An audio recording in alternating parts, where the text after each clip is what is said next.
war started before the first punch was even thrown. Manny Pacquiao, at 46 years old, walked into the ring like a man who refused to accept time's verdict. Across from him stood Mario Barrios, younger, fresher, and carrying the kind of confidence only youth and momentum can give. This wasn't just a fight, it was a question. A test of whether experience and heart could still outweigh speed and age.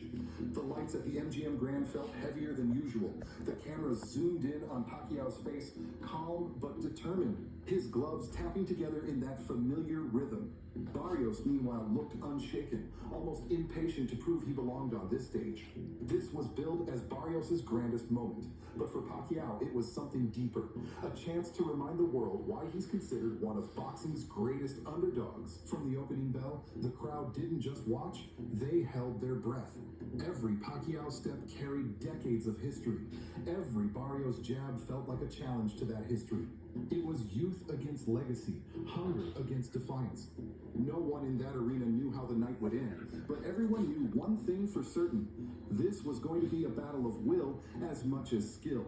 And as the first round began, fans around the world leaned in, wondering if Pacquiao could still turn back the clock, or if Barrios was about to claim his biggest victory yet.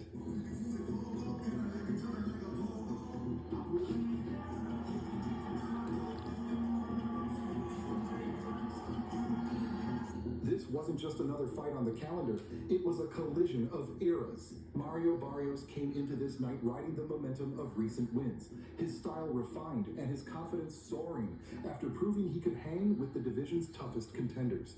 At 29, he was in the thick of his prime, a pressure fighter with a reputation for breaking opponents down with consistent volume and body work. For Barrios, this was more than a title defense. It was a statement opportunity, a chance to carve his name into history by defeating a legend.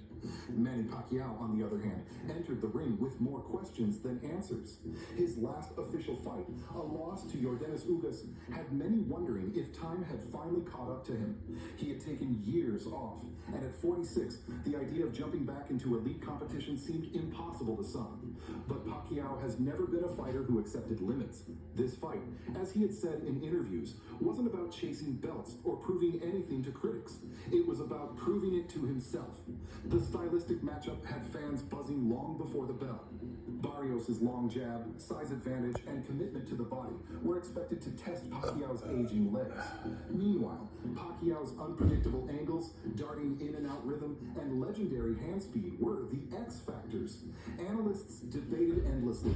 Could Manny still summon the bursts of energy that once overwhelmed younger opponents? Or would Barrios' patience and youth wear him down over 12 rounds? The atmosphere was electric as the referee gave final instructions. Every camera flashed. Every fan stood on edge. The stakes weren't just about a belt. They were about pride, legacy, and the kind of fight that reminds people why boxing still feels magical. The opening bell rang, and Manny Pacquiao wasted no time showing flashes of his trademark aggression.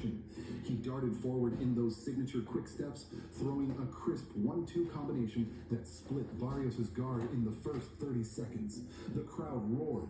It was the Manny they remembered, fast, sharp, and unafraid to engage. A left hand to the body followed by a quick pivot out of range earned him early cheers and set the tone. Pacquiao wasn't here to coast, but Barrios, to his credit, didn't bite on the early chaos. He stayed patient, pumping out a stiff jab to test Manny's reactions. His plan was obvious. Stay long, keep Manny at the end of his punches, and invest in the body early.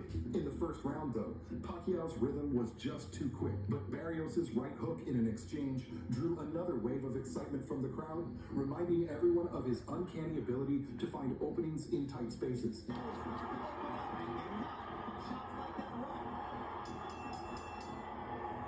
And he went for the second one, and here it is again, getting desperate.